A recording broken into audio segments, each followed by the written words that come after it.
नमस्कार साथियों, real education channel में एक बार फिर से आप सभी का स्वागत है। तो जैसा कि आप सभी को पता है कि हम एनसीईआरटी सार संग्रह पढ़ रहे हैं, जिसमें भारतीय राज्य व्यवस्था के अंतर्गत हम लोगों ने पिछले अध्याय में जो हमारे मूल अधिकार है उसको पढ़ लिए थे। आइए आज हम पढ़ते हैं राज्य के नीति निर्देशक तत्व को।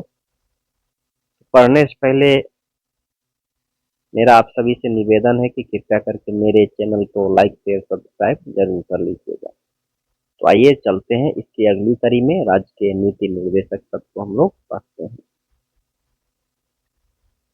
राज्य के नीति निर्देशक सिद्धांतों को भारतीय संविधान में शामिल किए जाने का उद्देश्य है सामाजिक और आर्थिक लोकतंत्र को स्थापित करना, कल्याणकारी राज्य की संकल्पना का समावेश संविधान के भाग 4 राज्य के नीति निर्देशक सिद्धांत से लिया गया है।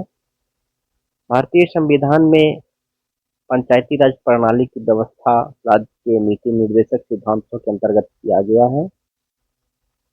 समान आचार संहिता राज्य के नीति निर्देशक तत्वों का भाग नहीं है, किंतु समान नागरिक संहिता नीति निर्देशक तत्व है। जो नीति निर्देशक सिद्धांत है वो वाद योग्य नहीं है।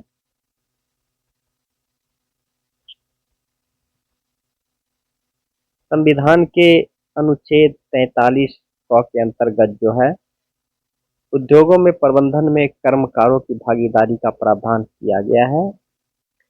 भारत के संविधान में समान कार्य के लिए समान वेतन के अधिकार का प्रावधान राज्य के नीति निर्देशक सिद्धांत में वर्णित है। पुरुष और स्त्री दोनों को समान काम के लिए समान वेतन राज्य के नीति निर्देशक तत्व में नहीं है।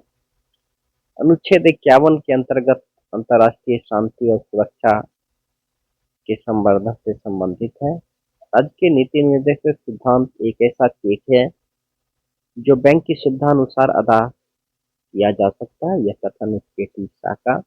आइए कुछ महत्वपूर्ण अनुच्छेद देखते हैं राज्य के नीति निर्देशक सिद्धांत के अंतर्गत।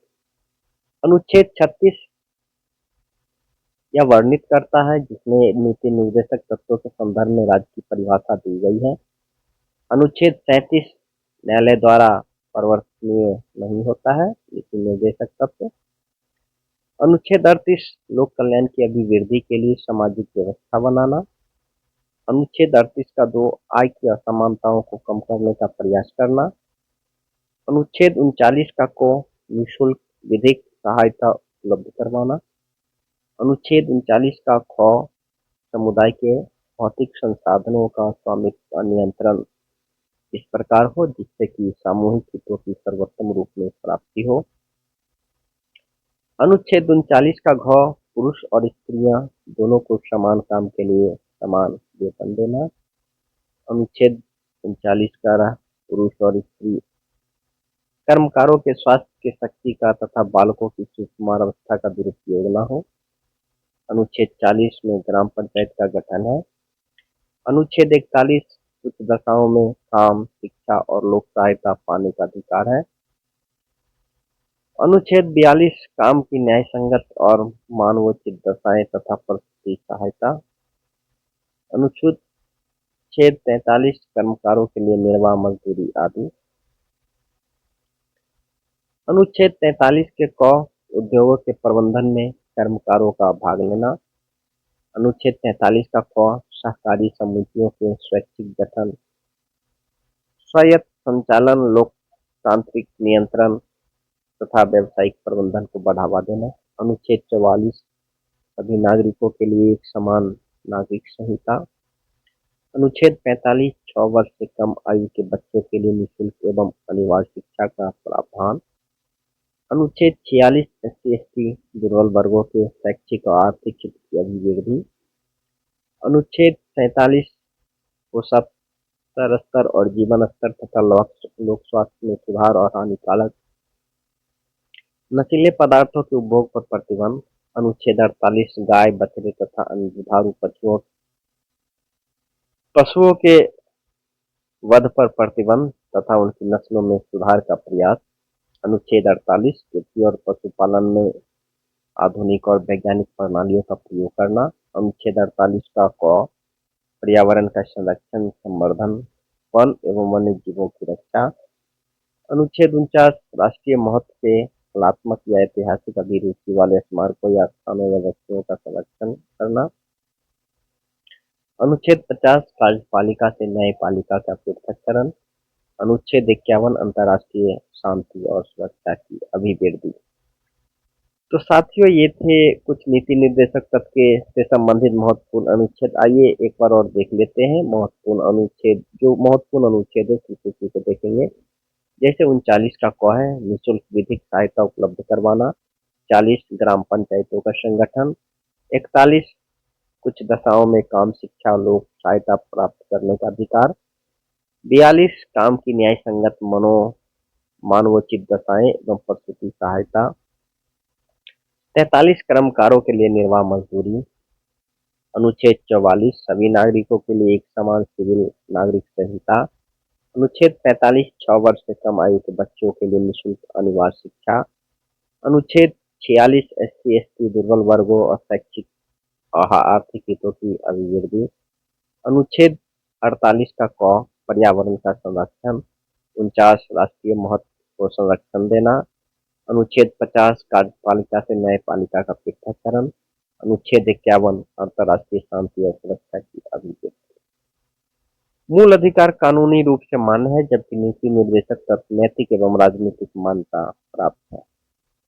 आइए अब हम मूल कर्तव्य को देखते हैं। किस देश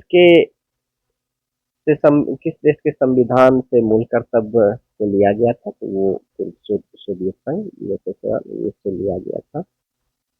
भारतीय संविधान के भाग 4 के क में मौलिक कर्तव्य उल्लेखित है।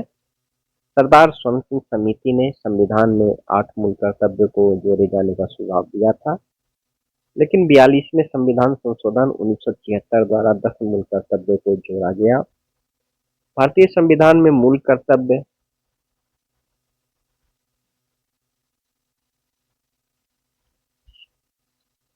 सरदार स्वर्ण सिंह समिति की अनुशंसा पर गठित की गई थी 1976 ईस्वी में। भारतीय संविधान में 11वें मूल कर्तव्य को 86वें संविधान संशोधन अधिनियम 2002 में जोड़ा गया था। मूल कर्तव्य को मुख्यतः 2 वर्गों में रखा जाता है, नैतिक कर्तव्य और नागरिक कर्तव्य। मूल कर्तव्यों के अंतर्गत स्वतंत्रता संग्राम के उच्च आदर्शों का सम्मान नैतिक कर्तव्य है। प्राकृतिक संरक्षण, पर्यावरण संरक्षण, वन्यजीव संरक्षण, ये सब हमारे भारतीय नागरिकों के मूल कर्तव्य में से एक है। राष्ट्रीय महत्व के स्थानों और स्मारकों की रक्षा करना मौलिक कर्तव्य नहीं है, बल्कि राज्य के नीति निर्देशक तत्व का अंग है। महिलाओं के सम्मान के लिए कुप्रथाओं का त्याग करना ये प्रत्येक भारतीय नागरिक का कर्तव्य है, अनुच्छेद 51 के क में है। मूल कर्तव्य केवल नागरिकों पर लागू होता है। जो हमारे 11 मौलिक कर्तव्य है उसको देखेंगे। हम अपने संविधान का पालन करेंगे और उसके आदर्शों, संस्थाओं, राष्ट्रध्वज और राष्ट्रगान का आदर करेंगे। जो स्वतंत्रता के लिए हमारे राष्ट्रीय आंदोलन को प्रेरित करने वाले उस आदर्शों को हृदय में संजोए रखेंगे और उसका पालन करेंगे। भारत की संप्रभुता, एकता और अखंडता की रक्षा करेंगे। देश की रक्षा करेंगे और आह्वान किए जाने पर राष्ट्र की सेवा करेंगे। भारत के सभी लोगों में समता और समान भातृत्व की भावना का निर्माण करेंगे, जो धर्म, भाषा या प्रदेश, वर्ग आधारित सभी भेदभावों से परे हो। ऐसी प्रथाओं का त्याग करें जो स्त्रियों के सम्मान के विरुद्ध हो।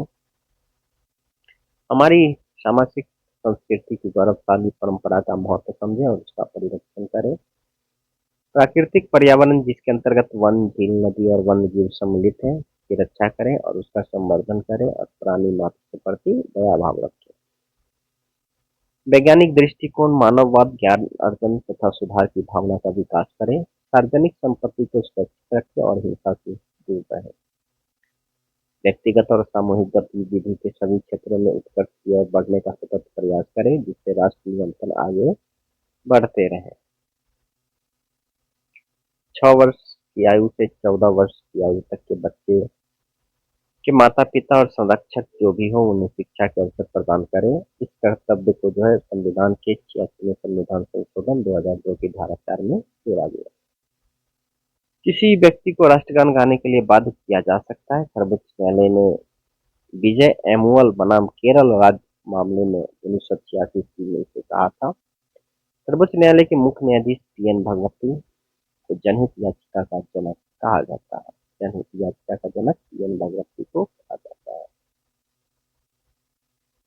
आइए आगे हम लोग राष्ट्रपति के पद को देखते हैं। राष्ट्रपति का पद जो है अनुच्छेद 58 में है। भारत का नागरिक होना चाहिए। राष्ट्रपति बनने के लिए न्यूनतम 35 वर्ष की आयु होना चाहिए। लोकसभा का सदस्य निर्वाचित होने की योग्यता होनी चाहिए। किसी भी लाभ के पद पर नहीं होना चाहिए। भारत में जो राष्ट्रपति का निर्वाचन होता है वो अप्रत्यक्ष मतदान से होता है, आनुपातिक प्रतिनिधित्व से एकल संक्रमणीय मत पद्धति के द्वारा। भारत के राष्ट्रपति के चुनाव में मतदान करते हैं राज्यसभा, लोकसभा, राज्यों और केंद्र शासित प्रदेशों की विधानसभाओं के निर्वाचित सदस्य। जो भी निर्वाचित सदस्य होते हैं राज्यसभा के, लोकसभा के, राज्यों और केंद्र शासित प्रदेशों की विधानसभाओं के जो निर्वाचित सदस्य होते हैं वही राष्ट्रपति के चुनाव में भाग लेते हैं। भारत के राष्ट्रपति उम्मीदवार के जो प्रस्तावक होते हैं कम से कम 50 निर्वाचकों द्वारा जो है उनका प्रस्ताव का अनुसमर्थन होना चाहिए। भारत में राष्ट्रपति का चुनाव एकल हस्तक्षेप मत प्रणाली द्वारा किया जाता है। भारत में जो है राष्ट्रपति के निर्वाचन में किसी राज्य का मुख्यमंत्री अगर वह राज्य विधान मंडल में उच्च सदन का सदस्य हो तो वो निर्वाचन में भाग नहीं ले सकता है, मतदान नहीं कर सकता है, यानी विधान परिषद का सदस्य हो। कौन राष्ट्रपति के निर्वाचक मंडल का तो भाग है परंतु वह उसके महाभियोग में भाग नहीं लेती है। तो राज्यों की विधानसभाएं निर्वाचन में तो भाग ले सकती है लेकिन जब राष्ट्रपति पर महाभियोग लगाया जाता है तो वो उसमें भाग नहीं ले सकती। संसद अथवा विधानसभा का कोई भी सदस्य राष्ट्रपति निर्वाचित हो सकता है परंतु उस पर शर्त है कि निर्वाचित होने के उपरांत जो है उसे अपनी सदस्यता छोड़नी होगी। संसद के लिए जो राष्ट्रपति का भाषण होता है वो केंद्रीय मंत्रिमंडल तैयार करता है। राष्ट्रपति की मृत्यु हो जाए, पद त्याग हो जाए अथवा हटाए जाने पर जो पद की रिक्ति होती है उसको 6 माह के भीतर भरना आवश्यक होता है। भारत के राष्ट्रपति चुनाव में उत्पन्न विवाद का निपटारा सर्वोच्च न्यायालय करेगा। भारत के राष्ट्रपति को उसके कार्यकाल की समाप्ति से पूर्व महाभियोग के द्वारा हटाया जा सकता है। भारत के राष्ट्रपति को उसके पद से हटाने का अधिकार संसद को प्राप्त है। संघ की जितने भी कार्यपालिकाएं शक्तियां हैं वो अनुच्छेद 53 के अंतर्गत राष्ट्रपति में निहित है। अनुच्छेद 61 राष्ट्रपति पर महाभियोग जो कि संसद के किसी भी सदन द्वारा प्रारंभ किया जा सकता है। भारतीय संविधान का अनुच्छेद 57 राष्ट्रपति पद के लिए पुनः निर्वाचन की पात्रता निर्धारित करता है। राष्ट्रपति का कोई भी विषय पुनर्विचार के लिए मंत्रिपरिषद को वापस भेजने का अधिकार 44वें संविधान संशोधन द्वारा प्रदान किया गया है। भारतीय संविधान के अनुच्छेद 111 दोनों सदनों के अंतर्गत जो है राष्ट्रपति संसद के दोनों सदनों द्वारा पारित किसी विधेयक पर अपनी स्वीकृति रोक सकते हैं। अनुच्छेद 160 के अंतर्गत राष्ट्रपति कुछ आकस्मिकताओं में राज्यपाल के कार्यों के निर्वहन हेतु बंद कर सकता है। आइए राष्ट्रपति से संबंधित कुछ महत्वपूर्ण अनुच्छेद को देखते हैं। अनुच्छेद 52 भारत का राष्ट्रपति। 53 संघ की कार्यपालिका शक्ति। अनुच्छेद 54 राष्ट्रपति का निर्वाचक मंडल। अनुच्छेद 55 राष्ट्रपति के निर्वाचन की रीति। अनुच्छेद 56 राष्ट्रपति की पदावधि। अनुच्छेद 57 पुनर्निर्वाचन के लिए पात्रता। अनुच्छेद 58 राष्ट्रपति निर्वाचित होने के लिए अहर्ताएं। अनुच्छेद 59 राष्ट्रपति पद के लिए शर्तें। अनुच्छेद 60 राष्ट्रपति द्वारा शपथ या प्रतिज्ञान। अनुच्छेद 61 राष्ट्रपति पर महाभियोग। अनुच्छेद 62 राष्ट्रपति का पद रिक्त होने की स्थिति में उसे भरने के लिए निर्वाचन करने का समय। अनुच्छेद 72 राष्ट्रपति द्वारा क्षमा आदि की तथा कुछ मामलों में दंडादेश के निलंबन, परिहार, लघुकरण की राष्ट्रपति की शक्ति। अनुच्छेद 73 संघ की कार्यपालिका शक्ति का विस्तार। राष्ट्रपति को मृत्युदंड के मामले में क्षमा दान करने की शक्ति प्राप्त है, किंतु राज्यपाल के पास वह शक्ति नहीं है। सर्वोच्च न्यायालय के न्यायाधीश को उसके पद से हटाने का अधिकार सिर्फ राष्ट्रपति को प्राप्त है। भारतीय संविधान के अनुच्छेद 143 राष्ट्रपति को उच्चतम न्यायालय से परामर्श करने की शक्ति प्रदान करता है। राष्ट्रपति लोकसभा को भंग कर सकते हैं केंद्रीय मंत्रिमंडल की अनुशंसा पर।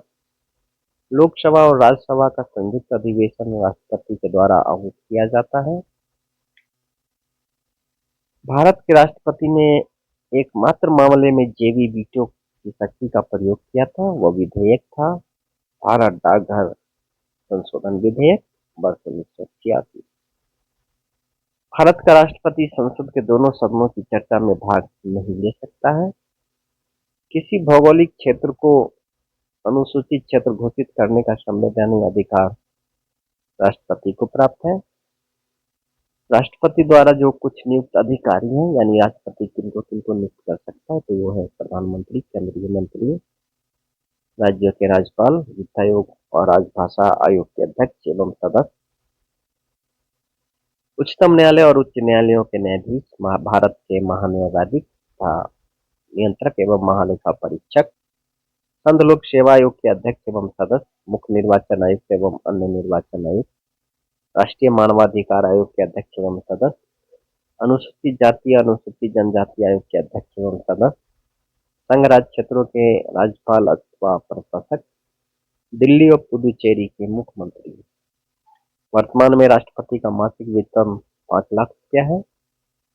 यदि भारत के राष्ट्रपति का पद रिक्त हो जाए और कोई उपराष्ट्रपति भी न हो, तब कार्यवाहक राष्ट्रपति सर्वोच्च न्यायालय के मुख्य न्यायाधीश होंगे। वह राष्ट्र का प्रतिनिधित्व करता है, परंतु राष्ट्र का नेतृत्व नहीं करता। यह उक्ति भारत के राष्ट्रपति पर लागू होती है। डॉक्टर जाकिर हुसैन श्री रामनाथ कोविंद बिहार के राज्यपाल भी रह चुके हैं, जो कि भारत के राष्ट्रपति बने।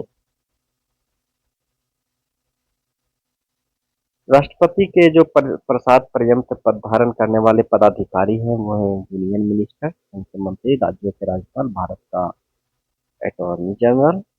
एक विधेयक जो संसद में प्रस्तुत किया जाता है, वह राष्ट्रपति के हस्ताक्षर के बाद अधिनियम बन जाता है। जब कोई विधेयक संसद के दोनों सदनों द्वारा पारित कर दिया जाए, तो राष्ट्रपति को उस विधेयक पर अपनी अनुमति रोकने का अधिकार प्राप्त है। एकमात्र राष्ट्रपति जो निर्विरोध चुने गए, वो NS रेड्डी, नीलम संजीव रेड्डी थे। भारत के राष्ट्रपतियों में से वराह वेंकट गिरी का संबंध ट्रेड यूनियन आंदोलन से रहा है। भारतीय संविधान भारत के राष्ट्रपति को राज्यों के मुख्यमंत्री की नियुक्ति का अधिकार नहीं देता है। राष्ट्रपति का कार्यकाल 5 वर्षों तक होता है। मिसाइल मैन के नाम से भारत के राष्ट्रपति APJ अब्दुल कलाम को जाना जाता है। भारत के मुख्य न्यायाधीश जस्टिस M हिदायतुल्लाह थे, जिन्होंने राष्ट्रपति के रूप में भी अपना कार्य किया था। धन विधेयक को पुनर्विचार के हेतु लौटाने का अधिकार राष्ट्रपति के पास नहीं है। श्री रामनाथ कोविंद का भारतीय गणतंत्र के राष्ट्रपति के रूप में 14वां था। वित्त आयोग की नियुक्ति राष्ट्रपति करता है। द्रौपदी मुर्मू का भारतीय गणतंत्र के राष्ट्रपति के रूप में 15वां कर्म है। राष्ट्रपति के रूप में डॉक्टर राजेंद्र प्रसाद ने सबसे लंबी अवधि 50 से 62 तक एवं डॉक्टर जाकिर हुसैन ने सबसे कम अवधि 1 वर्ष 11 दिन तक कार्य किया था। राष्ट्रपति द्वारा क्षमादान की स्थिति जब दंड सेना न्यायालय द्वारा दिया गया हो, जब दंड संघीय विषय से संबंधित विधि के विरुद्ध अपराध के लिए दिया गया हो, जब मृत्युदंड दिया गया हो। राष्ट्रपति के विरुद्ध महाभियोग संसद द्वारा चलाई जाने वाली एक अर्ध न्यायिक प्रक्रिया है।